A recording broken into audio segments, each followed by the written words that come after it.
네, 여러분 안녕하십니까? 매경 테스트 경영학 강의의 조여은입니다. 여러분들 이렇게 우선 만나 뵙게 되어서 너무나 반갑습니다. 여러분들 이제 우리가 매경 테스트 경영학이라는 과목을 함께 공부를 할 겁니다. 여러분들 잘 아시겠지만요. 우리 매경 테스트는요. 경제학과 경영학이라는 학문을 동시에 공부하고 있는 그런 자격증입니다. 아마 여러분들이 지금 쌤 수업을 듣는 가장 큰 이유는요, 바로 이 매경 테스트라는 전문 자격증을 여러분들이 좀 최대한 좀 단기간에 빠르게 합격을 하기 위해서 쌤 수업을 듣고 있을 거라고 생각이 듭니다. 그래서 쌤이 여러분들한테 어떻게 하면 좀 더 쉽고 그리고 좀 효율적으로 공부할 수 있을까 많은 고민을 해봤고요. 그리고 거기에 맞춰서 이번에 이 교재와 여러분들 뒤쪽에 있는 강의 노트를 함께 구성을 좀 해봤습니다. 여러분들 그래서요. 수업을 여러분들 진행을 하실 때는요. 앞쪽에 그 강의와 관련되어 있는 그 워딩이 적혀 있는 교재 부분이 있습니다.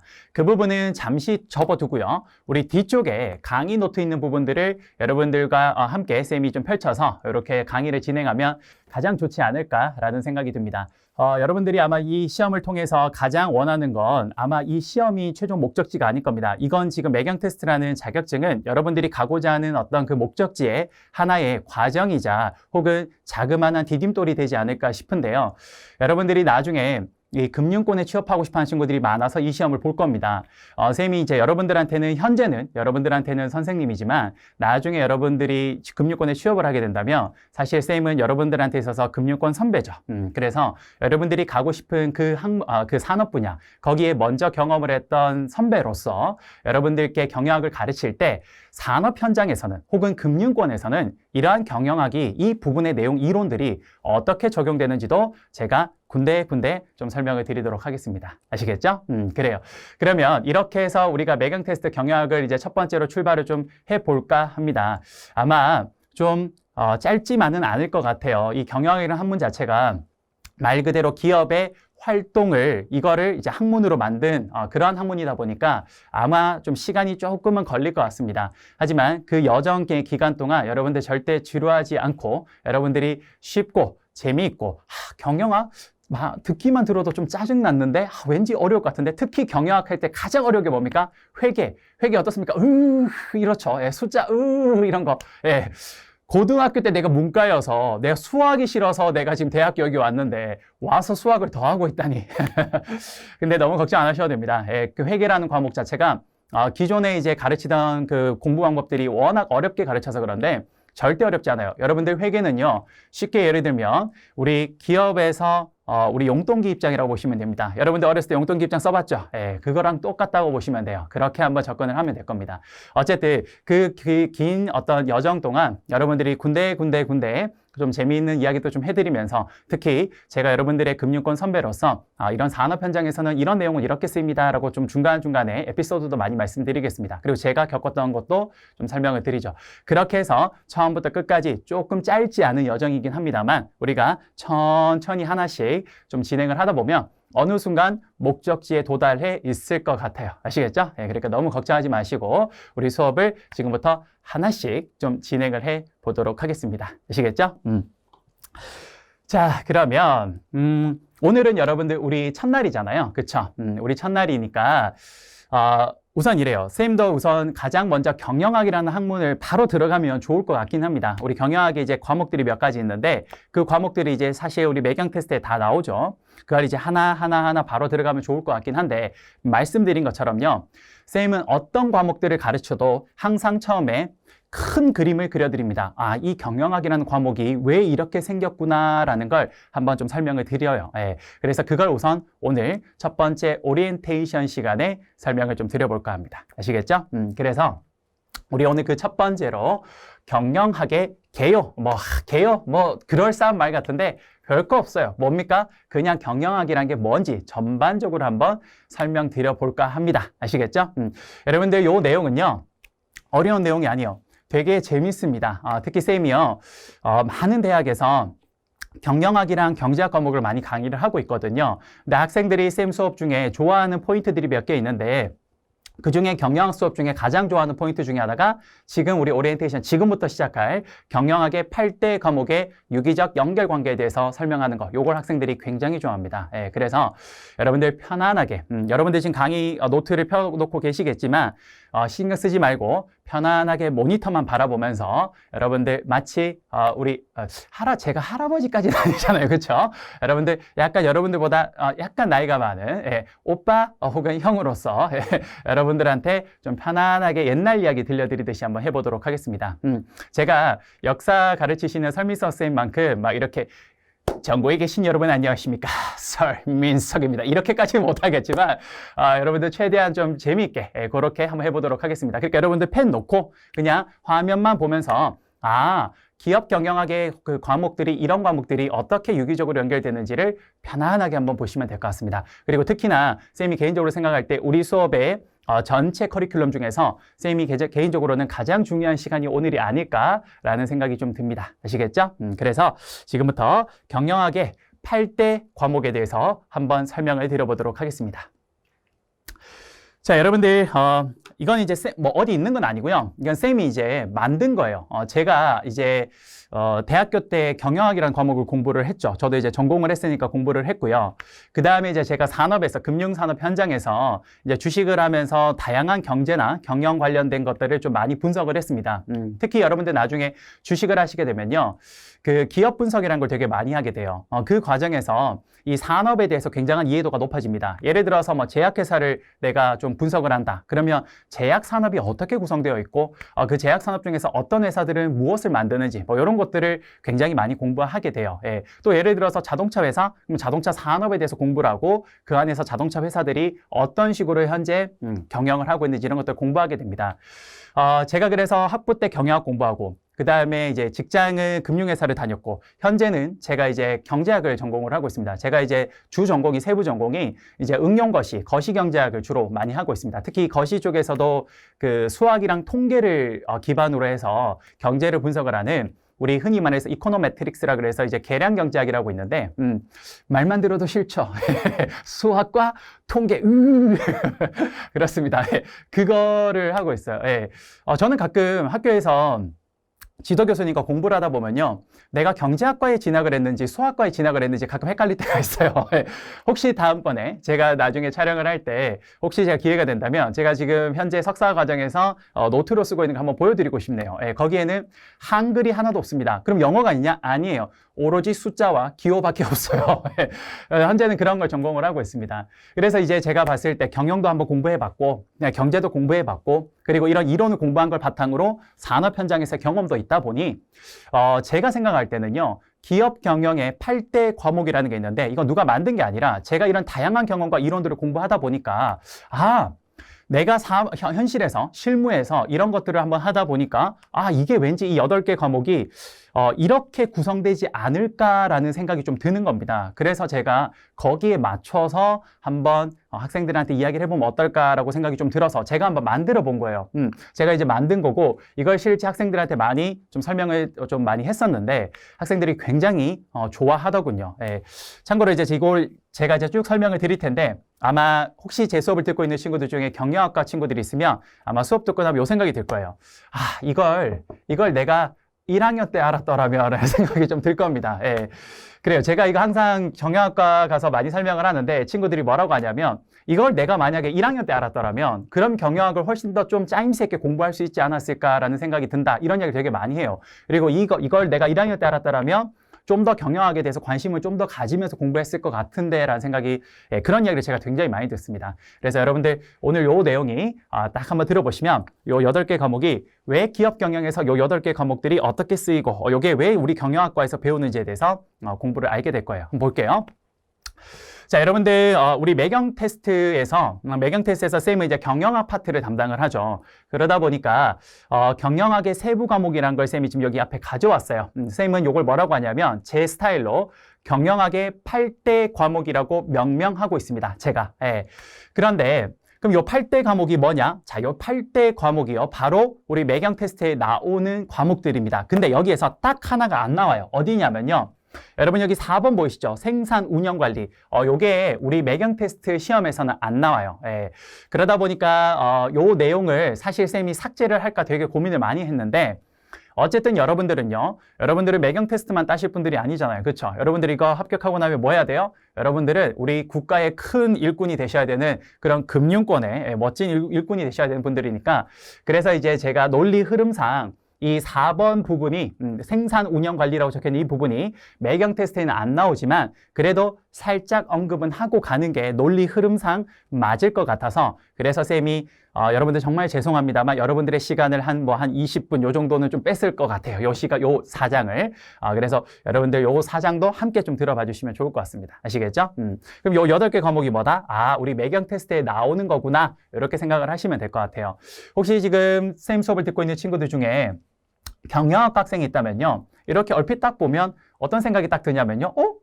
이거 경영학과 전필 과목 아닌가? 이런 생각이 들어요. 우리 전공 필수 과목. 경영학과에 가면요. 전공 필수 과목이 있는데 그 전공 필수 과목이 다 여기 적혀 있는 걸 거예요. 맞죠? 예. 맞죠? 제가 거짓말을 안 해요. 제가 경영학과 나왔잖아요. 그렇죠? 그래서 여러분들 요 8과목이 아마 전공 필수 과목일 겁니다. 근데 아마 경영학과 학생들도요. 전공 필수 과목에서 이 8개를 왜 공부하는지를 알고 있는 친구들은 아마 제가 생각했을 때는 거의 없다고 보여집니다. 예. 자, 여지껏 만났던 제 수많은 친구들을 만나봤지만 경영학과 친구들도 왜 이게 전필 과목인지는 몰라요. 모른 채 공부를 하고 있어요. 예. 그러다 보니까 도대체 이걸 어떻게 써먹어야 될지도 모르겠고 이걸 정말 산업 현장에서 어떤 식으로 바로 적용할지도 모른다라는 거죠. 예. 그래서 어쨌든 쌤은 이제 산업 현장에서 실무를 경험을 한 사람이고 또 이론도 공부를 한 사람이다 보니까 이 두 개를 어찌 보면 연결시킬 수 있는 사람 중에 한 사람이라고 보여집니다. 그래서 이거를 좀 최대한 여러분들한테 연결을 시켜서 보여드릴까 해요. 아시겠죠? 자, 한번 봅시다. 경영학의 세부 과목 8대 과목이 우리 기업 경영에서 어떤 식으로 잘 발현이 되고 있는지를 지금부터 한번 보여드리도록 할게요. 자, 볼게요. 자, 쌤이 지금부터 요 내용을 한번 판서로 그림을 그리면서 좀 할까 합니다. 왜냐면 여기가 지금 좀 너무 좁게 되어 있어서 우리가 조금 판서를 일단 해서 이야기를 해볼까 하는데요. 그 전에 자, 이야기를 한번 해봅시다. 여러분 경영학이라는 학문은 이 경영학이라는 학문이 왜 발생했는가부터 한번 생각을 해볼게요. 경영학이라는 학문이 왜 발생했는가 생각을 했을 때는요. 이건 바로 기업이 있어요. 회사.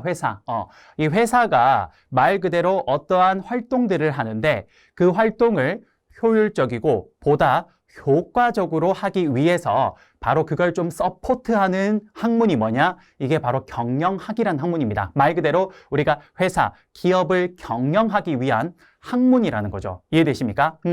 그러면 출발점을 여기서부터 한번 해볼까 합니다. 우리 매경 테스트 경영학 강의를 이제 시작을 하는 건데 이 경영학이라는 거에 바로 그 주된 대상이 뭐냐? 기업이죠. 그래서 출발을 여기서부터 해볼까요? 뭐냐? 기업은 왜 존재하는가? 우리가 지금 살아가는 이 현 시대, 우리 혹은 이 사회에서 기업이라는 조직이 왜 존재하는지 그것부터 한번 출발해 봅시다. 우리 아무도 이런 거 생각해 본 적 없잖아. 그쵸? 그냥 돌아다니다 보면 삼성이 쓰니까 샘성 뭐 이러면서 가는 거죠. 그게 아니라 정말 기업이 왜 존재하는지 여기서부터 근원적인 질문부터 한번 해보자라는 거죠. 여기서부터. 그러면 봅시다. 이렇게 이야기해 볼게요. 기업이 왜 존재하는가? 기업의 목표라고 해볼게요. 기업이 존재하는 이유. 기업의 목표가 무엇입니까? 라고 할 때는요. 사실 기업의 목표는 굉장히 많아요. 근데 이거를 경영학과 교수님들이 나름 수험 목적으로 기업의 목표가 무엇인가 이거를 한번 정의를 해보면요. 다음과 같이 정의를 한다라고 해요. 그게 뭐냐? 기업의 목표는요. 첫 번째 딱 이거예요. 뭐냐? 이윤극대화입니다. 이윤극대화. 그래요. 여러분 기업은요. 왜 존재합니까? 라고 했을 때 기업은요. 무조건 돈 벌기 위해서 있는 거예요. 그렇죠? 돈 벌기 위해서. 여러분 기업이요. 돈 벌지 않기 위해서 존재하는 기업은 없습니다. 예, 기업은 무조건 돈을 벌기 위해서 있는 곳이에요. 그러다 보니까 기업이 하는 모든 행동의 가장 근본적인 이유는 뭐냐? 돈 벌기 위해서요. 그래요. 기업이 돈을 벌지 않는데 운영을 한다. 그건 다 거짓말입니다. 참고로 이거 다 구라예요. 구라. 긴 구라. 그렇죠. 여러분. 이게 다 거짓말이에요. 뭐냐? 여러분들 가끔씩 이렇게 지하철을 돌아다니다거나 혹은 이 재래시장 이렇게 근처 이런 데 가면요. 뭐라 적혀 있냐. 가끔씩 이렇게 1층이나 지하철 지하에 보면요. 매장을 이렇게 오픈을 해놓고 거기 뭐라 적혀 있냐. 사장님이 미쳤어요. 뭐 이런 거 적혀 있는 거 보셨죠? 예. 사장님이 미쳤어요. 그러면서 뭐 폭탄 세일, 뭐 뭡니까? 손해 보면서 팔아요. 이렇게 적혀 있는 거 보셨죠? 여러분, 그건 다 거짓말입니다. 그 어떤 아무리 작은 그런 자영업을 하는 사장님이라고 해도 여러분, 기업은 미치고 장사한다는 건 그건 100% 거짓말이에요. 100%. 그 누구도 미치고 장사하지 않습니다. 기업은요, 어떻게든 자신의 이윤을 극대화하는 방향으로 항상 운영을 하게 돼요. 그러다 보니까 기업의 첫 번째 목표가 뭐다? 이윤 극대화입니다. 이게 가장 궁극적인 목적이에요. 가장 궁극적인 목적. 이해되세요? 기업의 목표는 뭐다? 이윤 극대화다. 아, 그래. 근데 이게 어떤 일정한 조건이 조금 충족이 되면요, 기업의 목표는 이윤 극대화랑 동시에 어떤 의미를 가지냐? 주주의 가치를 극대화하는 거랑 똑같대요. 요게 나중에 쌤이 설명을 하면 딱 이해가 될 겁니다. 참고로 여러분들 우리 삼성전자, 주식회사 삼성전자의 주인은 누굽니까? 한번 물어봅시다, 우리 친구들. 우리 친구들이 이제 경영을 공부해야 되잖아. 그러니까 경영에 대한 나름의 센스가 있어야 돼. 그러면 주식회사 삼성전자의 주인이 누구예요? 주인 누구? 우리 건희 형? 우리 건희 형은 지금 아프잖아. 아파서 누워있으니까 우리 건희 형 건들지 말자. 그럼 누구? 재용이 형? 아니야. 여러분, 재용이 형도 아니에요. 요새 사실 재용이 형 좀 힘들죠? 우리 재용이 형 요즘에 좀 많이 힘들어요. 우리 그 검사 나으리들께서도 우리 재용이 형을 좀 많이 보고 싶어 하고, 그렇죠. 그리고 또 정부에서도 우리 재용이 형을 자주 보고 싶어 하고, 요새 근데 요즘 이제 그런 생각이 들어요. 제가 또 삼성에 있기도 했지만, 이게 참 스트레스는 재벌도 피해가지 못한다는 생각이 요즘 들더군요. 요새 여러분 재용이 형 보세요. 약간 살이 좀 올랐어요. 그 왜 올랐냐? 스트레스를 하도 받으니까. 여러분 스트레스 받으면 뭐예요? 먹잖아요. 그렇죠? 재벌도 스트레스는 못 피해가나 봐요. 요새 재용이 형 스트레스 많이 받아서 좀 저녁에 많이 먹나 봐요. 살이 조금 살짝 붙었더라고요. 그래요. 재용이 형도 아닙니다. 우리 삼성전자의 주식회사 삼성전자의 주인은요, 건희 형도 아니고 우리 재용이 형도 아니에요. 그럼 누구냐? 그렇죠. 이 상법상 삼성 주식회사의 주인은 누구냐? 그 주식회사의 주식을 들고 있는 주주가 됩니다.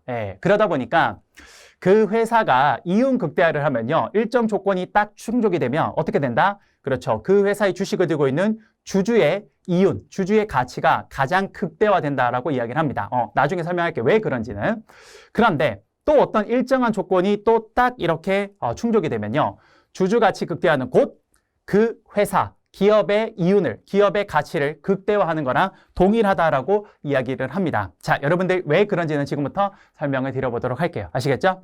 여러분들 우선 지금부터 쌤이 이제 설명을 할 건데, 우선은 여러분 기업의 목표가 뭐다? 자, 첫 번째 이윤 극대화. 근데 어떤 일정한 조건이 주어진다면 그러면 주주 가치 극대화랑 동일하고, 그리고 또 어떤 일정한 조건이 주어진다면 기업 가치 극대화랑 동일한 이야기구나. 이 정도 생각하자고요. 알겠죠? 여러분 마음속에 요거 세 가지는 좀 기억을 해두세요. 지금 왜냐? 설명을 하다 보면 아하 하는 순간이 올 겁니다. 아시겠죠? 그래요.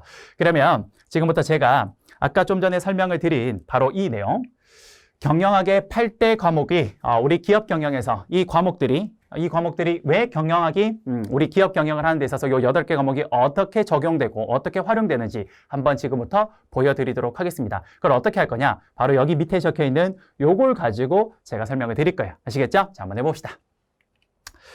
자, 우리가 조금 내용이 여기가 지금 보면 좀 아까 전에 요게 좀 작죠? 여기다 뭐 바로 해도 좋을 것 같겠는데 쌤이 너무 작아서 조금만 크게 키워서 한번 설명을 드려보도록 할게요. 자, 우리가 기업 경영이란 걸 지금부터 할 건데요. 자, 한번 해볼게요.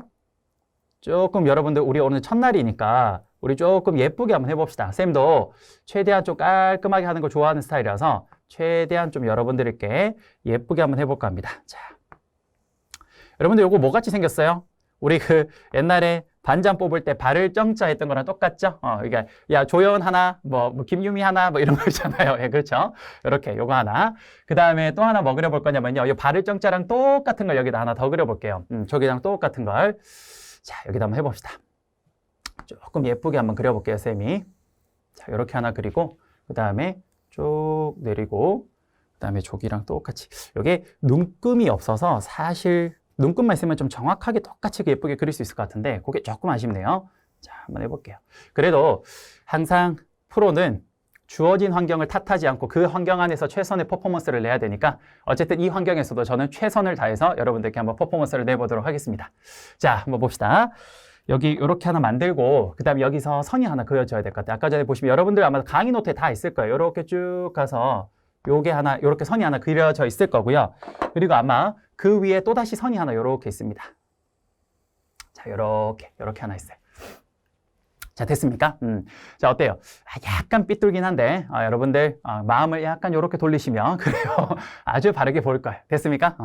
정작 써놓기는 바를 정자로 적어놓고 조금 삐뚤어졌네요. 자, 한번 해봅시다. 여러분들, 여기 보시면, 요 바를 정자 위에 이렇게 적혀 있을 거예요. 여기 BS라고 적혀 있고, 자, BS라고 적혀 있고. 자, 우리 무슨 기업 한번 해볼까요? 아무 기업에도 상관없어요. 뭐 어떤 기업도 상관없습니다. 뭐 우리가 가장 잘 아는 기업 한번 해볼까요? 쌤이 어쨌든 삼성 출신이니까 삼성전자 한번 해볼까요? 그러면 자, 여기 지금 바를 정자라고 적혀 있는 거 여기 맨 왼쪽에 여기다가 이렇게 한번 적어볼게요. 삼성전자. 이렇게 하나 적고 삼성전자라고 하나 적고요. 그리고 가장 오른쪽에다가 요걸 한번 적어볼게요.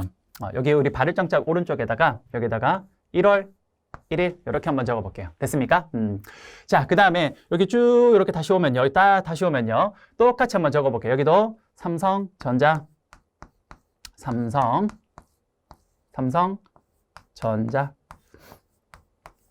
그리고 여기 똑같이 BS라고 한번 적고요.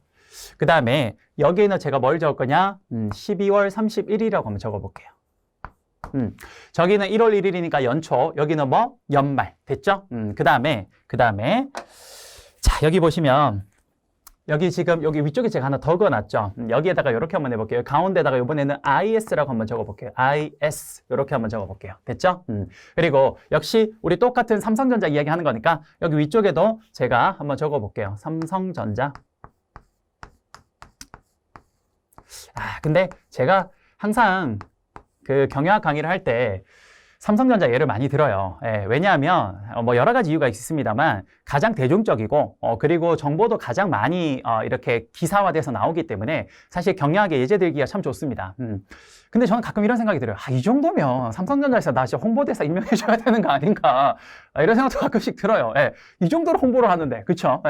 혹시 나중에 여러분들 제가 혹시 삼성전자 모델로 나온다면 선생님 이제 드디어 꿈을 이뤘구나 생각해 주십시오. 아시겠죠? 자, 여기는 여러분 1월 1일이었고 여기는 12월 30일이 적었잖아요. 여기는 이렇게 할 거예요. 여기는 뭐라고 할 거냐면 1월 1일부터 뭐 12월 31일까지 이렇게 한번 해볼게요. 날짜를 여기는 약간 기간으로 해볼게요. 여기는 딱 1월 1일 그때, 이건 31일 그때. 됐습니까? 자, 한번 해볼게요, 여러분. 우선 요 지금 내용을 설명을 하기 전에 여러분들 여기 생긴 걸 조금 알아야 됩니다. 생긴 거. 이게 뭐냐? 여러분 발을정자라고 적힌 게 이게 뭐냐면요. 이게 뭐냐? 재무상태표라는 겁니다. 재무상태표. 좀 어려운데? 아닙니다. 잘 보세요. 재무. 그 회사의 어쨌든 금전적인 부분이겠죠. 뭐 돈. 우리 쉽게 생각합시다. 돈. 그러면 그 회사의 재무가 돈이에요. 그러면 재무상태표래요. 그러면 돈을 얼마 갖고 있는지 상태를 알려주는 하나의 표래요. 이게 뭐라고? 재무상태표인데 쉽게 이야기하면 뭐? 이 회사가 지금 돈 얼마 갖고 있는지 알려주는 그냥 표라는 겁니다. 표. 됐죠? 별거 없어요. 이게 뭐다? 현재 재무상태표인데 언제 상태냐면요. 1월 1일 날 삼성전자가 얼마만큼의 돈 혹은 자산을 가지고 있는지를 알려주는 표입니다. 됐죠? 그 다음 여기는 그러면 요게 1월 1일 날이라면 여기는 뭡니까? 요거는 12월 31일 날 삼성전자가 갖고 있는 돈 혹은 자산의 상태가 얼마인지를 알려줘요. 12월 31일 날. 그럼 여러분들 요거는 가운데 요거는 뭔데? 요거는 이거죠. 여러분 회사라는 건요. 일정 기간 동안 계속 기업 경영을 해가요. 그쵸? 그럼 그 기업 경영을 할 때 동안 회사의 가장 큰 일이 뭐냐? 이거예요. 제품을 만들어가지고 그 만든 제품을 어떻게 시장에 갖다 파는 거죠. 예를 들어서 삼성전자 뭐 할까요? 당연히 갤럭시 스마트폰 만들어서 그걸 시장에 판매하겠죠. 그쵸? 그거를 1월 1일 날만 판매 안 하는 게 아니라 계속 매일 판매하는 겁니다. 맞습니까? 그러니까 여기 가운데 있는 걸 뭐라고 하냐면요. 우리가 흔히 손익계산서, 정확하게 이야기를 하면 포괄손익계산서라고 하는데 자, 너무 어렵게 생각하지 마시고 자, 볼게요. 손익, 손실이냐, 이익이냐, 손실이냐, 이익이냐를 알려주는 표를 우리는 손익계산서라고 합니다. 야, 네가 손해가 났는지 이익이 났는지를 한번 계산해보자고. 1월 1일부터 12월 30일까지 판매했는 걸 통해 가지고 그걸 네가 손실이 났는지 이익이 났는지를 확인해보자고. 그게 뭐다? 아하, 그게 포괄 손익계산서. 다른 말로 그냥 손익계산서라고 하시면 됩니다. 이게 영어로 재무상태표를 우리가 영어로 밸런스 시트라 그래서 우리가 BS라고 하고요. 그 다음에 손익계산서를 우리가 영어로 income statement라 그래서 우리가 IS라고 이렇게 적습니다. 참고로 여러분, 우리 경영학을 전공하는 친구들 보면 약간의 약간 허세 뽕기가 좀 있어요. 그래서 앞으로는 여러분 약간 요런 거 이제 전문적으로 좀 보이면 좀 더 좋잖아요. 그쵸? 그래서 재무 상태표로 가지 말고 우리 약간 전문 용어로 BS 요거는 IS 이렇게 하면 조금 더 있어 보이겠죠? 그렇게 하시면 될 것 같습니다. 아시겠죠? 자, 그러면 말씀드린 것처럼 우리 인컴 스테이트먼트 포괄 손익계산서는 뭐다? 삼성전자가 1월 1일부터 12월 31일까지 실제로 제품을 판매해서 얼마만큼 벌어들였는지 혹은 잘짓 잘못하면 손실이 날 수도 있어요. 그런 것들을 쭉 알려주는 표다. 이거는 좀 간단하네. 가운데 거는. 그쵸? 그러면 요거 뭔데? 요거 재무상태표. 요거는 뭐 생긴 것도 이거 뭐 발을정자처럼 이렇게 생겼어. 이거 뭔데? 이유가 있죠. 뭡니까? 여러분 여기 지금 제가 재무상태표라고 그렸는데 자 보시면 제가 이렇게 그림을 그려놨는데 여러분 왼쪽은 이렇게 하나가 있고 오른쪽은 요 칸을 제가 두 가지로 나눠놨어요. 그럼 여러분 오른쪽에 있는 요걸 뭐라고 하냐면 요 란을 자 여러분들 편하게 한번 보십시오. 요거를 우리가 자산이라고 해요. 자산. 영어로 asset이라고 합니다. asset. 자산. 그 다음 두 번째. 자, 여러분들 여기 지금 오른쪽에 두 군데가 있는데요. 여기 위쪽을 우리가 뭐라고 하냐면요. 이걸 우리가 부채라 그래요. 부채. 자, 여러분이 뭔지 지금 생각 안 하셔도 됩니다. 그냥 뭐 저런 거구나 생각하시면 돼요. 다 설명드릴 거니까. 마지막으로 자, 여기 여러분 아래쪽에 있는 이 부분, 여기를 뭐라고 하냐면요. 여기를 우리가 자본이라고 해요. 자본. 여기를 자본이라고 합니다. 자본. 자, 여러분 요거에 뭔지 지금부터 한번 설명을 드려볼게요. 별로 어려운 거 없어요. 되게 간단해요. 요거 뭐 쉽게 설명 한번 드려보죠.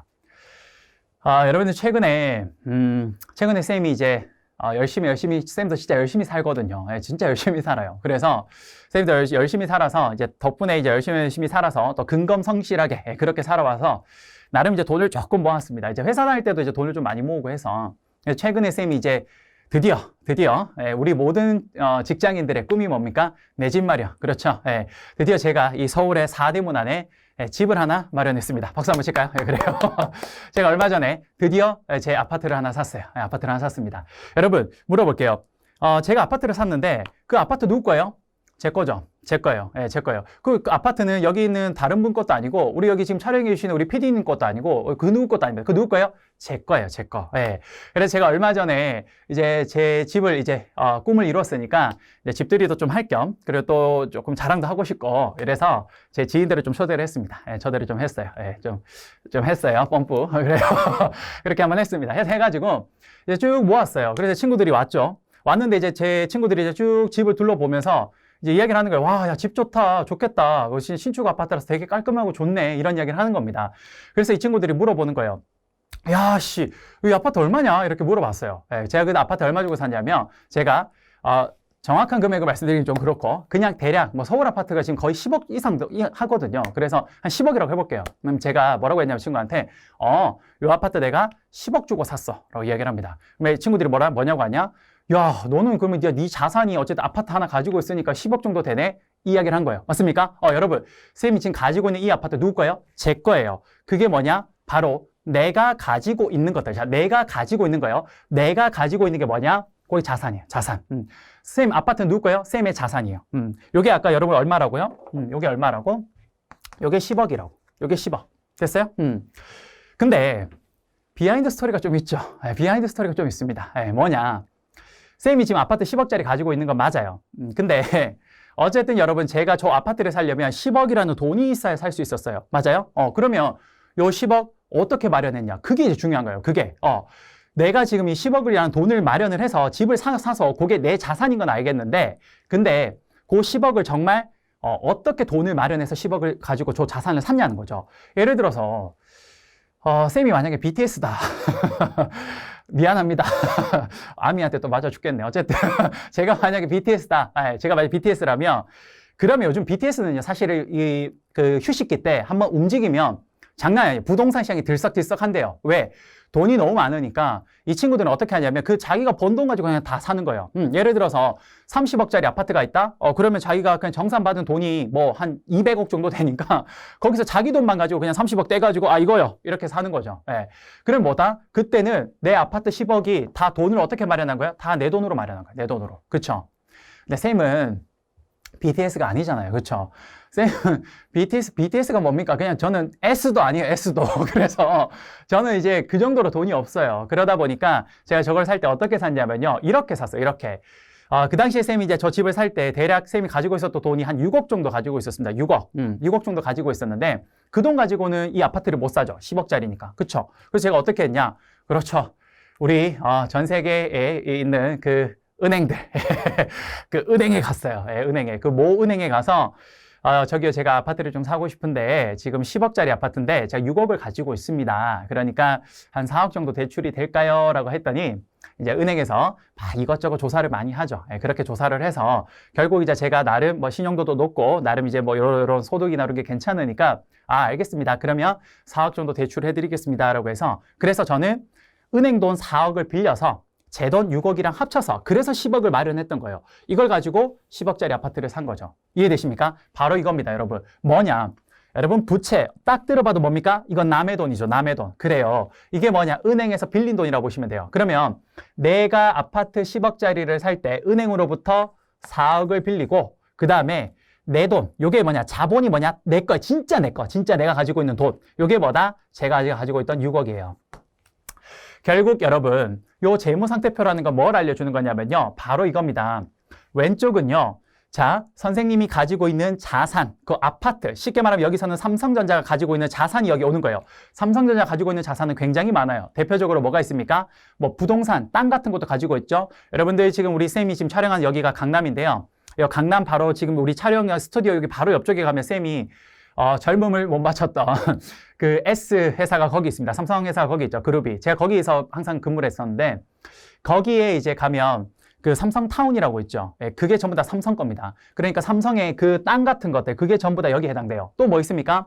삼성은요 반도체나 휴대폰 회사로 되게 유명하죠. 그럼 그 휴대폰이나 반도체 만들 때 기계 장비가 있을 겁니다. 그런 기계 장비도 전부 다 삼성 거예요. 그렇죠. 그거 다 삼성 자산이에요. 그렇죠. 근데 삼성이 이런 자산을 만들 때는요. 어떻게 돈을 마련했냐? 그렇죠. 여러분, 오른쪽이 뭐냐? 내가 이 자산을 형성하기 위해서 어떤 식으로 돈을 내가 조달해 왔는지가 오른쪽에 나오는 거예요. 그러면 오른쪽에 삼성이 만약에 10억짜리 무언가 자산을 갖기 위해서 은행으로부터 4억을 빌려오고 자본, 내 돈을 가지고 6억을 가지고 이렇게 해서 내가 이 자산을 샀다라고 보여지는 겁니다. 이해되십니까? 그래요. 말 그대로 뭡니까? 재무, 그 회사의 어떤 자산이나 돈이나 이런 것들의 상태를 알려주는 표네요. 그렇네요. 정확하게 그 상태를 알려주는 거네요. 맞습니까? 그래서 재무 상태는요. 바로 오른쪽에 딱 그 시점이 오는 거, 딱 요 날짜 하나가 오는 게 1월 1일 날 현재 삼성전자의 재무 상태를 딱 보여주는 거예요. 여기는 기간이 오지 않습니다. 딱 그 시점이에요. 딱 그 사진을 찍은 딱 그때 순간만 이야기하는 거예요. 됐습니까? 이게 바로 재무 상태표가 됩니다. 됐습니까? 그럼 이것도 마찬가지로 뭐다? 삼성전자의 12월 31일 날 재무 상태표가 되겠네요. 됐습니까? 여기도 그러면 동일하게 한번 적어봅시다. 여기도 뭐? 자산. 그 다음에 여기 위쪽에 뭐? 여기 부채. 그리고 여기 아래쪽에 뭐가 옵니까? 여기에 이제 자본, 내 돈. 이렇게 보시면 됩니다. 됐습니까? 자, 그러면 여러분 너무 당연하게도요. 어떤 게 나오냐면요. 자, 보세요. 여러분, 여기 자산 얼마입니까? 10억이죠. 그럼 여기 보세요. 여러분 색깔을 좀 똑같이 통일 한번 해볼까요? 여러분들 보기 좋게. 자, 한번 봅시다. 자, 여러분들 여기 왼쪽을 보시면 여기 뭡니까? 여기가 지금 자산이죠. 자산이 얼마입니까? 지금 현재 10억이 있습니다. 10억. 맞죠? 근데 이 10억을 어떻게 조달해 왔습니까? 부채 더하기 자본이에요. 맞죠? 그럼 여기 오른쪽을 다시 해보면요. 자, 보세요. 부채와 여기 가장 오른쪽에 자본을 한번 적어볼게요. 자, 그러면 이렇게 볼 수 있겠네요. 자산은 뭐다?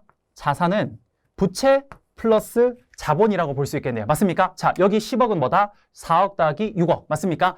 근데 여러분 이거 억지예요? 너무 당연하죠. 그쵸? 자산이란 걸 형성하기 위해서는 어떻게? 돈을 남의 돈과 내 돈으로 이렇게 가져와야 되는 거니까. 맞죠? 이걸 뭐라고 하냐? 우리가 나중에 회계에서 잠깐 배우겠습니다. 여기 우선 한번 이야기를 해볼게요. 이런 걸 뭐라고 하냐면요. 자, 한번 적어볼까요? 여러분 요걸 우리 회계에서 뭐라고 하는데 그냥 이걸 한번 알아두세요. 뭐 이게 뭐냐? 요거를 우리가 재무상태표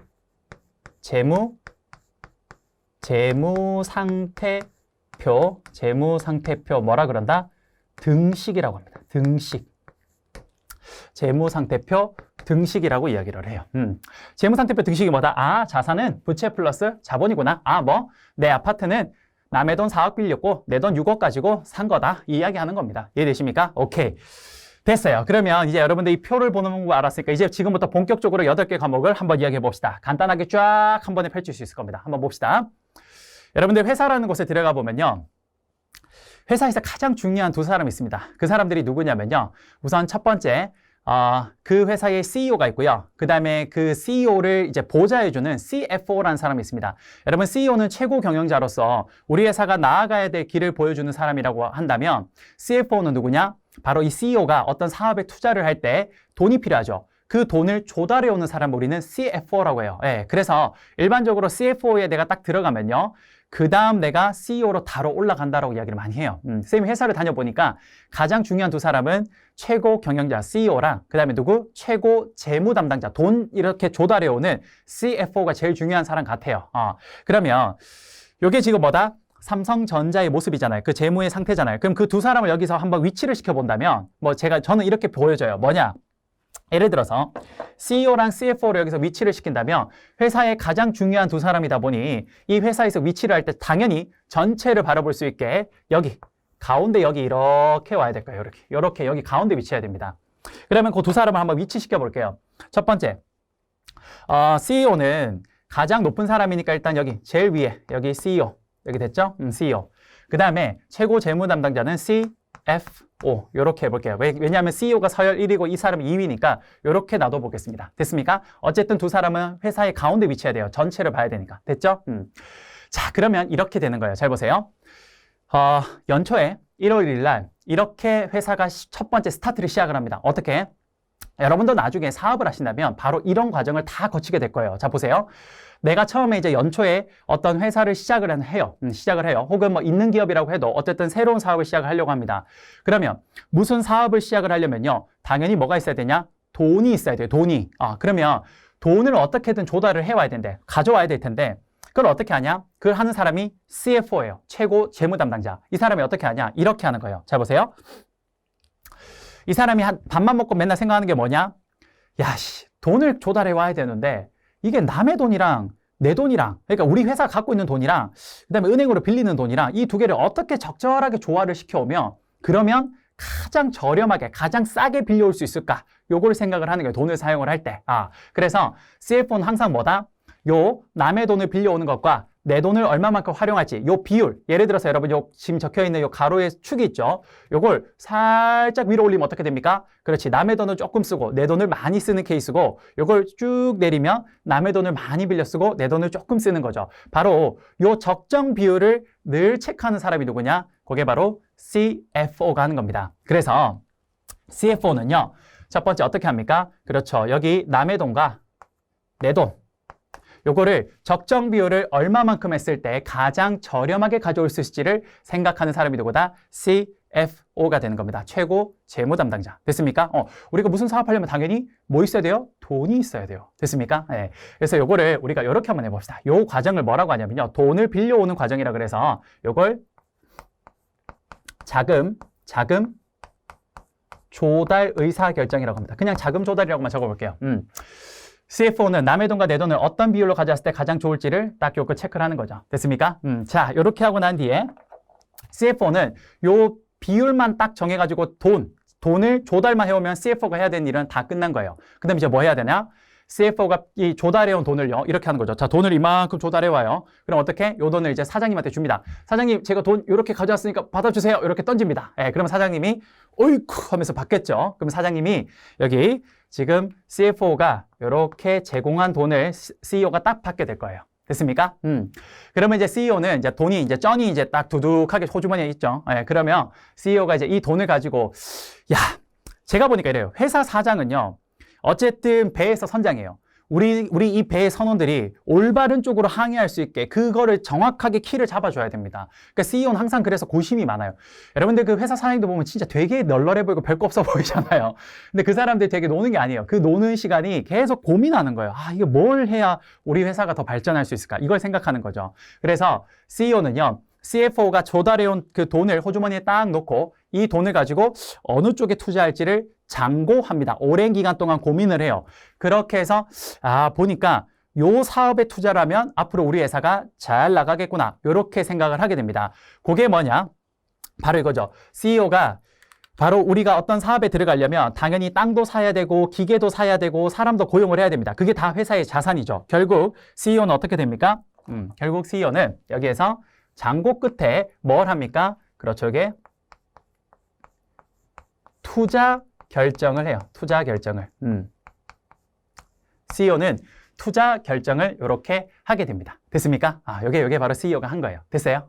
그러면 CEO가 이제 투자를 하게 되면요. 어떻게 하냐? 그렇죠. 땅을 사서. 자, 여기 회사 자산이니까요. 여기 이제 예를 들어서 땅을 이렇게 하나 사죠. 땅을 이렇게 하나 사서, 땅을 사서, 여기에 이제 회사 공장을 이렇게 짓는 거죠. 회사 공장을 이렇게 짓고, 여기에다 또 뭐 합니까? 그렇죠. 여기에다가 이제 뭐 기계 설비도 넣고, 사람도 고용하고 해서 이렇게 기계를, 회사 공장을 딱 만듭니다. 됐습니까? 자, 이렇게 해서 이제 어느 사업에 투자해야 될지 딱 결정을 해서 회사 공장을 딱 만들고 나면요. 이제 뭐 합니까? 공장을 운영해야겠죠. 공장에서 물건을 생산해야 될 겁니다. 그쵸? 그래서 회사가 이렇게 초창기에 1월 1일 날 자금을 조달해 와서 그 자금을 통해서 우리 회사가 어디 투자할지 결정을 하면 공장을 짓고 이렇게 이제 공장을 딱 만들고 나면 여기서 뭐 합니까? 공장에서 이제 여기서 이제 생산합니다. 공장을 생산하고 공장을 이제 실제로 운영해야겠죠. 생산 운영을 하게 될 겁니다. 됐습니까? 이렇게 되는 겁니다. 됐어요? 그러면 삼성전자예요. 그럼 공장을 짓는 게 핸드폰 공장을 지었어요. 그리고 핸드폰 기계도 넣고 사람도 고용을 해서 뭘 만들어내냐? 그렇죠. 우리 갤럭시를 만들어내겠죠. 갤럭시를. 그래서 갤럭시 스마트폰이 이렇게 해서 이제 나옵니다. 이렇게 딱 나오겠죠. 그럼 이 스마트폰을 창고에 쌓아두는 게 아니라 이 스마트폰을 어떻게 합니까? 그렇지. 요게 이제 제품이 나오면 삼성은 요거를 시장에 갖다 팔아야 돼요. 그쵸? 그러면 바로 요 갤럭시 스마트폰을 어떻게? 요렇게 시장에다 갖다 판매합니다. 시장에 어떻게 해요? 시장에 판매해요. 이렇게 되겠죠? 시장에 판매합니다. 됐어요? 자, 시장에 이렇게 판매를 하면요. 그 판매를 했을 때 회사가 벌어들이는 소위 말하는 수익, 이것들이 인컴 스테이트먼트, 손익계산서에 쫙 이제 나타나는 거예요. 그게 판매가 1월 1일 날 딱 하고 끝나는 게 아니라 12월 31일까지 계속 이루어지잖아요. 그러니까 우리 손익계산서는 1월 1일부터 12월 31일까지 1년 동안의 손익, 뭡니까? 그 성과가, 결과가 쫙 나오는 거예요. 첫 번째, 이것부터 나옵니다. 자, 보세요. 갤럭시 스마트폰 한 대당 100만 원인데 예를 들어서 10대를 판매했어요. 1년 동안. 그럼 얼마 벌어들인 겁니까? 1000만 원. 그걸 우리는 뭐라고 하냐? 우리 경제학에서는 우리 경영학에서는 이거를 매출액이라고 합니다. 뭐? 매출액. 이렇게 되겠죠? 매출액. 예를 들어서 매출액이 이렇게 설명을 해볼게요. 매출액이 예를 들어 갤럭시 스마트폰 한 대 100만 원인데 요거를 몇 대 팔았다? 10대 팔았는 거예요. 그러면 1000만 원의 매출액이 딱 나온 거죠. 1000만 원의 매출액이 나옵니다. 그러면 여러분 이 1000만 원이 다 삼성전자 거냐? 아니에요. 여러분 이거 만들 때 일단 들어가는 원가가 있죠. 그렇죠. 이 스마트폰 한 대당 100만 원에 팔아도 거기에 들어간 원가가 있습니다. 뭐 예를 들어서 디스플레이 원가, 뭐 배터리 원가, 여러 가지 원가가 있죠. 그래서 우리가 1000만 원에서 이제 뭘 빼줘야 되냐면요. 요걸 빼줍니다. 자, 우리는 빼기를 보통 이렇게 괄호로 많이 하는데 요걸 매출 원가라고 해요. 매출 원가. 이렇게 한번 해볼게요. 매출 원가. 그러면 이 매출 원가가 예를 들어서 여기 지금 1000만 원의 매출이 있었는데 매출 원가가 예를 들어서 500만 원이라고 해볼게요. 그러면 삼성전자는 1000만 원어치 팔아서 매출 원가로 일단 500만 원이 나간 거죠. 그러면 지금 여기까지 500만 원이 남은 겁니다. 됐습니까? 근데 이게 또 다가 아니에요. 여기서 또 뺄 게 있어요. 뭐냐? 삼성전자가 이렇게 제품을 판매할 때는요. 뭘 해야 됩니까? 홍보도 해야 되고 마케팅도 해야 되고 뭡니까? 또 운송도 해야 되죠. 이게 뭐냐? 판매하는데 혹은 제품을 관리하는 데 들어가는 비용이라 그래서 우리가 판매 관리비라고 합니다. 이걸 줄여서 우리가 판관비라고 많이 해요. 예, 그래서 여기서 이제 뭐가 빠지냐? 여기서 바로 판매 관리비. 그걸 우리가 줄여서 판관비라고 합니다. 요게 빠져요. 요게. 예를 들어서 요게 뭐냐? 요게 한 100만 원 정도 들었다고 해볼게요. 그럼 여기서 또다시 100만 원이 빠지는 겁니다.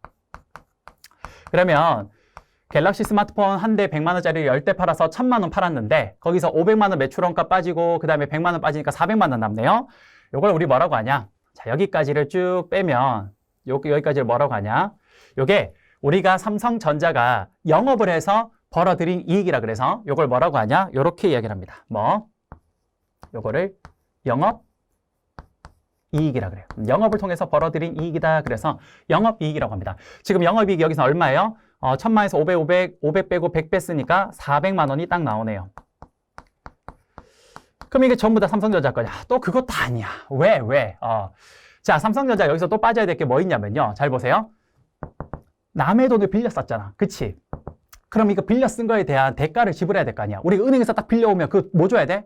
이자 줘야 되잖아. 그쵸? 그래서 여기서 뭐가 빠지냐? 그래요. 여기서 이제 그 다음 빠지는 게 색깔을 조금 달리해서 여기서 그 다음 빠지는 게 바로 은행에 내야 되는 이자 비용이 여기서 빠집니다. 이렇게 빠져요. 예를 들어서 이걸 50만 원이라고 해볼까요? 50만 원. 그러면 350만 원이 남았네요. 맞습니까? 자, 근데 여기서 또 빼야 될 게 하나 더 있어요. 뭐냐?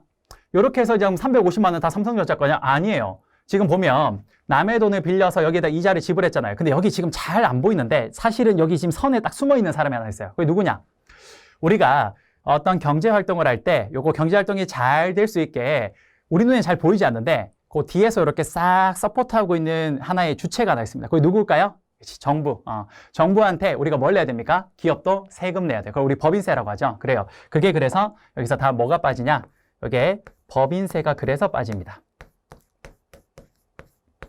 예를 들어서 법인세를 한 150만 원 정도 해볼까요? 150만 원. 이렇게 뺐다고 해볼게요. 이렇게. 그러면 이제 얼마가 남냐? 350에서 150을 뺐으니까 최종 얼마가 남아서요? 200만 원이 남죠. 그걸 뭐라고 하냐면요. 지금 올해 삼성전자가 남긴 이익이라 그래서 올해 이익이라고 하면 제일 좋아요. 그게 우리가 말하는 가장 쉬운 이야기니까. 근데 그거를 올해 이익이라고 하지 않고 회계에서는요. 이거를 올해를 회계에서 당기라고 합니다. 당기. 그게 어려운 게 아니에요. 그냥 올해. 그래서 당기 순이익이라고 해요. 당기. 그러니까 올해 삼성전자가 벌어들인 이거 비용 다 빼고 남은 순이익이라고 합니다. 여기 지금 얼마 나왔어요? 여기 해보니까 이게 200만 원이 나온 거죠. 이렇게 200만 원. 그렇지. 이렇게 됩니다. 이해되십니까? 그러면 여러분이 당기 순이익, 바로 여기 당기 순이익 있죠? 요게 이제 누구 거예요? 삼성전자 거예요. 그쵸? 근데 보세요. 그럼 이 돈이 이제 어디로 흘러 들어가는데 어디로 흘러 들어가냐? 자, 흘러 들어갈 때 어디로 가냐? 아까 말했죠. 자산은 그 회사가 가지고 있는 여러 가지 뭐 기계나 땅이나 건물이고 부채는 은행 돈이고 그럼 여기서 내 돈, 우리 회사 돈이 어디 있어요? 여기 자본. 그쵸? 여기 있잖아요. 여기. 그쵸? 그러니까 이거 이제 누구 거래? 삼성전자 거래. 삼성전자 돈이잖아. 그러니까 이 돈이 어디로 흘러가야 된다? 그렇지. 요렇게. 여기 들어와요. 여기 자본에 요렇게 200만 원이 딱 들어오는 거죠. 여기 얼마? 200만 원이 딱 들어오는 겁니다. 자, 200만 원이 딱 들어왔으니까 요 200만 원이 이만큼 증가한 거죠. 자, 보시면 200만 원 이만큼 증가해요.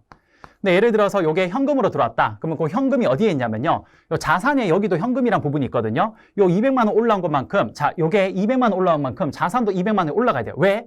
지금 부채가 변하지 않았다면요. 아까 전에 우리 했지. 요 뭐? 재무상태표 등식에 의해서 부채가 바뀌지 않으면 그럼 요 재무상태표 등식에 의해서 자본이 200 증가하면 누가 200 증가해야 돼? 그렇지. 자산이 200 증가해야 돼. 그래서 여기서 보면 자산도 200만 원만큼 증가하게 되는 겁니다.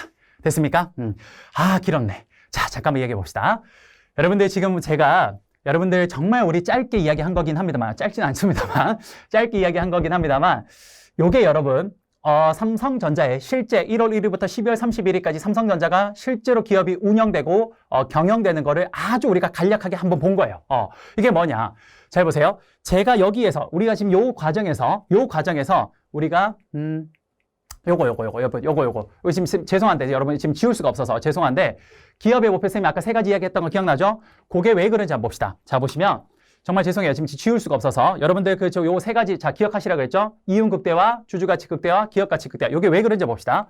자, 말씀드린 것처럼 기업은요, 결국은, 자, 이렇게 운영을 해서, 이렇게 투자하고 운영을 해서 물건을 팔아가지고, 결국 기업은 이윤 극대화래요. 그 이윤이 어디냐? 이거. 이게 기업 거잖아. 그치? 그러면 결국은 기업은 단기 순이익, 이윤을 극대화하는 게 기업의 주된 이익이라네. 맞죠? 그게 아까 첫 번째 이윤 극대화 그 목적이에요. 그런데 요 단기 순이익이 어디로 흘러 들어갔냐? 자본. 그쵸? 그럼 여기가 극대화됐다라는 건 자본이 극대화돼요. 근데 요 자본에 해당되는 게 뭐냐면요. 바로 주주들이에요. 주주들. 그렇죠. 그래서 왜 여기가 주주냐? 이야기했잖아. 주식회사 삼성전자의 주인이 누구라고? 삼성전자 주식 갖고 있는 주주들이라고. 그러니까 요 돈이 누구 거라고? 주인 거. 주인이 누구? 주주. 그러면 여기가 극대화됐으면 당연히 여기가 어떻게 됩니까? 그렇지. 함께 극대화되는 거예요. 그래서 아까 두 번째 주주 가치 극대화란 말이 여기서 나온 거예요. 됐죠? 그 다음 아까 말씀드린 것처럼 재무상태표 등식에 의해서 부채가 일정하다라는 가정이 있으면요. 자본이 극대화됐어요. 주주 가치가 극대화되면 자연스럽게 뭐가 극대화됩니까? 그렇지. 자산도 극대화되는 거예요. 이 자산이 뭡니까? 기업 거잖아. 기업의 자산. 기업의 가치가 극대화되는 거예요. 이해되십니까? 바로 이 세 가지가 여기 과정에서 싹 연결이 되는 거예요. 됐어요? 오케이. 자, 이렇게 해서 일단 첫 번째 기업의 목표에 대해서 그 세 가지를 쭉 설명을 했고요. 이 과정에서 아까 말씀드렸던 경영학의 8대 과목이 왜 여기서 쫙 들어가는지 한번 보여드릴게요. 잘 보세요. 경영학 8대 과목 이거였죠? 자, 이게 왜 들어가는지 한번 봅시다. 여러분 지금 교재에 보시면 이게 다 적혀 있을 거예요. 요 순서대로 제가 지금 설명합니다. 여러분 이 8개가요. 제가 그냥 적은 게 아니에요. 이게 다 이유가 있어서 이렇게 8개를 적은 거예요. 그러니까 여러분들 그 순서대로 한번 볼게요. 거기 보시면 1번에 뭐가 있냐면 회계가 있습니다. 회계. 자, 여러분들 지금 제가 여러분들 기업의 경영을 1월 1일부터 12월 31일까지 1년치를 쫙 보여줬는데 이걸 지금 제가 뭐를 가지고 설명했습니까? 그렇지. 1번 뭐? 회계를 가지고 설명했어요. 회계. 그쵸? 회계는 뭐냐? 마치 기업의 언어 같은 겁니다. 우리가 누군가와 소통을 하려면 언어가 매개체가 돼야 되는 것처럼 기업도 외부에 있는 투자자들과 함께 소통을 할 때 뭘 가져가냐? 바로 이 회계를 하는 거예요. 그래서 여러분 회계가 1번에 있는 거예요. 왜? 회계는 기업의 언어이기 때문에 언어를 모르고는 아예 이 기업을 분석할 수가 없어요. 그래서 가장 첫 번째로 배워야 되는 겁니다. 보통은 회계가 싫어서 저 뒤쪽에 많이 선생님들이 실어 놓거든요. 아니에요. 그렇게 공부하면 안 돼요. 그건 잘못 배운 거예요. 첫 번째 뭐? 그렇지. 1번 뭐가 와야 된다? 바로 회계를 그래서 배워야 되는 거. 회계는 왜? 기업의 언어니까. 지금 제가 여러분 쭉 설명할 때 이게 이해가 되는 이유가 뭡니까? 회계라는 걸 알고 있으니까 이게 이해가 되는 거예요. 됐죠? 그래서 기업의 언어기 때문에 경영학의 가장 근간에 깔린 거라서 회계를 가장 첫 번째 배워야 돼요. 이해되세요? 오케이. 자, 그러면 일단 기업의 언어를 배웠으면요. 자, 이제 출발해 볼게요. 1월 1일 날 가장 먼저 한 게 뭡니까? 그렇지. CFO가 자금 조달을 제일 먼저 왔습니다. 바로 이 자금 조달을 할 때 고민이 뭐였냐? 남의 돈과 내 돈을 어떤 비율로 가져왔을 때 가장 저렴하게 가져올 수 있을지 그거에 대해서 연구했어요. 그래서 자금 조달과 관련된 거, 즉 뭐냐? 어떻게 하면 남의 돈과 내 돈의 비율을 적절하게 섞어서 가장 싸게 쓸 수 있을까? 그거에 대한 게 뭐냐? 요게 바로 자금 조달과 관련된 학문이 뭐냐? 재무관리입니다. 이게 재무관리예요. 재무관리는 그거 알려줘요. 뭐? 어떻게 하면 남의 돈과 내 돈을 적절한 비율을 섞었을 때 가장 저렴하게 돈을 조달해 올 수 있는지 그거에 대해서 이야기해 줍니다. 그래서 CFO에게 가장 서포트를 하기 좋은 과목이 재무관리예요. 됐습니까? 그래서 여러분들 거기 보면 8대 과목의 두 번째에 재무관리가 그래서 나옵니다. 됐습니까? 자, 그래서 자금을 조달해 왔어요. 그 CFO가 어떻게 합니까? CEO한테 자금을 딱 전달했죠. 그럼 CEO가 이거 가지고 뭐 했어요? 장고 끝에 우리 회사가 앞으로 뭔가 미래가 프라미스하게 전개될 수 있는 산업에다가 뭐 했습니까? 투자 결정을 했죠. 그래요. 이 투자 결정을 하는 데 있어서 도움이 되는 학문이 있습니다. 그게 뭐냐? 세 번째 뭐? 그게 경영 전략입니다. 어떻게 투자를 해야 될지. 경영 전략. 이게 바로 세 번째. 경영 전략은 뭐다? CEO가 어떤 산업에 투자했을 때 우리가 굉장히 미래가 프라미스하게 전개될 수 있을지 그거에 대해서 어떤 도움을 주는 과목이 바로 경영학의 세 번째 세부 과목 경영 전략입니다. 기업 경영 전략. 됐습니까? 자, 그 다음 이런 식으로 CEO가 투자 결정을 했어요. 그러면 이제 공장을 짓고 이걸 어떻게 합니까? 이제 실제로 그렇지 제품을 생산하고 운영을 하죠. 바로 여기에서 필요로 하는 과목이 뭐냐? 네 번째 경영학의 생산, 운영, 관리라는 과목이 여기서 필요한 거예요. 됐습니까? 그래서 여러분 거기 8대 과목의 네 번째 생산 운영 관리가 이렇게 해서 나오게 된 겁니다. 이해되십니까? 기가 막히죠? 기가 막히죠? 여러분 이게요. 어디 있는 게 아니라 제가 실무를 하다 보니까 경영학을 저도 사실 대학생 때 공부를 할 때 이게 왜 배우는지 몰랐어요. 근데 실무를 하다 보니 그리고 회계를 많이 하다 보니 그러다 보니 이게 이렇게 들어가는 거구나. 그때 저도 알았어요. 막 누가 뒤통수한테 딱 때리는 것처럼 그때 알았어요. 예. 기가 막히죠? 자 보세요. 이렇게 해서 공장을 지어서 여기서 생산을 합니다. 생산하고 이제 그 생산이 잘 되게 운영을 하죠. 이렇게 하면 이제 제품, 갤럭시라는 제품이 나왔어요. 제품을 그대로 쌓아두는 게 아니라, 창고 쌓아두는 게 아니라 이걸 어떻게 합니까? 판매하죠. 자, 5번째. 기업의 5번째 판매 활동에서 필요로 하는 아주 좋은 과목이 있습니다. 경영학이. 그게 뭡니까? 그렇지. 그 5번째가 바로 마케팅이에요. 그게 마케팅이에요. 잡아 골라 잡아 하는 거 있죠. 그게 마케팅이에요. 됐죠? 그럼 그 마케팅을 하게 되면 그걸 판매된 게 쫙 이렇게 나오는 거예요. 됐습니까? 그렇게 해서 기업은 최종적으로 이윤을 극대화시키고, 이 이윤은 기업의 돈이니까 주주의 가치를 극대화시키면서 동시에 기업의 가치를 극대화시키는 요 목적을 달성할 수 있다라는 겁니다. 이해되십니까? 그래요. 이렇게 해서 5번째 과목까지 본 겁니다. 그런데 이 회계를 1년 동안 하는 과정에서 보이지 않는 하나 요소가 있어요. 그게 뭐냐? 자, 1월 1일부터 이 뭐 자금 조달을 하든 투자 결정을 하든 생산을 하든 마케팅을 하든 뭘 하든지 간에, 자, 보이겠죠? 오케이. 이 과정에서, 자, 1년이라는 이 과정을 쭉 거칠 때 지금 여러분 눈에는 보이지 않아요. 근데 이 모든 1년의 모든 이런 활동을 할 때 빠지지 않고 반드시 들어가는 게 하나 있습니다. 그게 뭡니까? 그렇지. 기업은 아무리 자동화되고 뭐 인공지능이 발달한다고 해도 뭡니까? 사람이 운영하는 거예요. 그러니까 이 모든 일련의 과정에 뭐가 필요합니까? 사람. 그래서 그 사람을 관리하는 것도 필요해요. 그러다 보니까 6번째로 뭘 배우냐? 바로 사람에 대해서 관리하는 것, 인적 자원 관리를 배웁니다. 사람을 어떻게 하면 관리하는 건지, 인적 자원 관리. 개별적으로 사람들을 어떻게 관리할지에 대해서 설명하는 게 바로 인적 자원 관리가 돼요. 됐습니까? 그 다음, 이 사람들이 개별적으로 관리하는 걸 이야기하는 게 6번 인적 자원 관리라면, 그 사람들이 모이면요, 그게 뭐가 됩니까? 조직이 되죠. 근데 그 조직을 다루는 건 좀 달라져요. 왜? 우리가 아무리 착한 사람도요, 그 나쁜 사람들이 모여있는 집단으로 딱 들어가면요, 그 사람도 변하면서 마치 그쪽에 동조를 하는 경향이 있습니다. 또 혹은 나쁜 사람도 굉장히 좋은 사람들끼리 있는 곳에 딱 들어가면 어떻게 됩니까? 그거에 동조하는 경향을 보여요. 그쵸? 이게 말 그대로 사람의 개별적으로 쓴 상관이 없는데, 이게 뭔가 모여서 집단이 되면 그게 뭔가 다른 성향으로 나타나는 경향이 꽤 많다라는 겁니다. 그래서 개별적으로 관리를 할 줄 안다면 이들이 모여있는 조직은 또 그 조직 자체를 다루는 걸 좀 공부를 해야 돼요. 그래서 7번째 뭐가 들어가냐? 바로 그 기업의 경영 조직 자체를 다루는 뭐 흔히 경영 조직론이라는 걸 배웁니다. 이게 어떤 학교에서는 조직 행동론이라고도 해요. 그래서 뭐 조직 행동론, 경영 조직론 다 필요 없습니다. 다 똑같은 말이에요. 됐어요? 그래요. 이렇게 하면 기업이 1년 동안 하는 게 다 나온 거예요. 그리고 마지막으로 자, 여기에 또 보이지 않는 또 뭔가 요소가 있습니다. 그게 뭐냐? 바로 정부에서 이 규제를 하는 각종 법규 같은 것들이죠. 그래서 마지막 8번째로 배우는 게 경영학 기타 주제입니다. 경영학 기타 주제. 경영 기타 주제. 요 경영 기타 주제는 뭐가 들어가냐? 그렇죠. 대표적으로 상법, 세법, 상법이나 혹은 세법, 혹은 또 뭐 있습니까? 요즘에는 워낙 정보화 시대라서 경영정보 시스템, MIS 이런 거 등등등등등이 들어가요. 뭐 흔히 말해서 저는 그냥 잡경영이라고 하는데 어쨌든 이런 것들이 들어갑니다. 여러분 그 8가지가 지금 어떻게 생겼는지 보이십니까? 지금 저기에서부터 여기까지가 바로 경영학의 전체 개관이라고 보시면 됩니다. 기가 막히죠, 여러분. 정말 괜찮습니다. 이 내용을 여러분 반드시 머리에 기억해 놓으세요. 이게 매경 테스트에도 나올 거고요. 다 나옵니다. 여기 지금 말씀드린 4번째 빼고는 다 나올 거고요. 나중에 여러분들 금융권에 들어가시면 산업을 큰 거시적인 머릿속의 흐름에서 이해를 하는 데 있어서 굉장히 많은 도움이 될 겁니다. 특히 이 흐름을 알고 있으면 내가 예를 들어서 마케팅 부서에 일을 해도 내가 다른 부서 사람들이 어디에서 어떤 식으로 일을 하는지를 감을 잡을 수 있어요. 여러분들 나중에 회사에 가서 정말 크게 성공하려면요, 내가 하는 일만 잘해서 안 돼요. 나머지 일들이 어떻게 유기적으로 연결되는지를 이해를 해서 거기에 맞춰서 일을 해야 됩니다. 그래서 그런 데 있어서도 굉장히 큰 도움이 될 거라고 보여집니다. 아시겠죠? 그래요. 오늘 첫날이라서 세게 좀 달렸네요. 그래요. 여러분들이랑 오늘 오랜만에 만난다고 너무 기분이 좋아서 쌤이 좀 과하게 달린 경향이 없지 않아 있는 것 같습니다. 여러분들 제가 좀 너무 오랜 시간 좀 설명을 드렸다면 너무 죄송하고요, 여러분.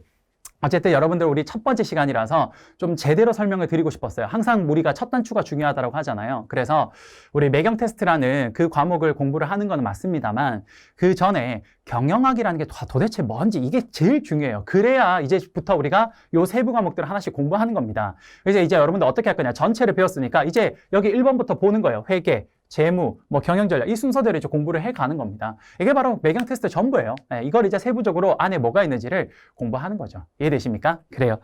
여러분들 너무 수고 많으셨고요. 오늘 첫날에 가장 중요한 내용을 좀 했습니다.